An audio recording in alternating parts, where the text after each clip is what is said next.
अस्सलाम वालेकुम रहमतुल्लाहि व बरकातहू। प्यारे पाकिस्तानियों, आजकल पाकिस्तान में जो हालात हैं, सियासी हालात, आप सब देख रहे हैं कि एक पार्टी दूसरी पार्टी से उलझ रही है, लड़ रही है, और लोग भी एक दूसरे के साथ लड़ रहे हैं। मैं आपको एक मैसेज देना चाहता हूं कि अपने दोस्तों से, रिलेटिव से लड़ने के बजाय ये किसी को कहना कि तुम गद्दार हो, तुम्हारी पार्टी गद्दार है, तुम गद्दारों के साथ खड़े हो, ये कहने के बजाय, जोर बाजू से उसका मुकाबला करने के बजाय आप वोट की ताकत इस्तेमाल करें।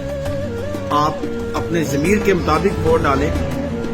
किसी के साथ उलझने से, किसी रिलेटिव से उलझने से, किसी दोस्त से उलझने से आपके ताल्लुकात खराब हो जाएंगे और ये सियासी लीडर फिर एक हो जाएंगे। ये आपको पता है कि ये सब लोग, तमाम लोग पार्टियां चेंज कर चुके हैं और बार बार पार्टियां चेंज कर चुके हैं। कभी ये मुशर्रफ के साथ थे, तो कभी काफ लीग के साथ थे, कभी पीपल्स पार्टी के साथ थे, आज पीटीआई के साथ है। तो इनकी खातर लड़ना बेवकूफ़ी होगी। मैं आपको मशवरा दे रहा हूँ। बाकी आपकी मर्जी है, जो आप करना चाहें कर सकते हैं। अपने वोट का हक यूज करें। अगर आपको कोई अच्छा नहीं लगता तो आप उसको वोट ना डालें, जो आपको अच्छा लगता है आप उसको वोट डालें। ये मेरा एक मैसेज था, शॉर्ट मैसेज तमाम पाकिस्तानियों के लिए।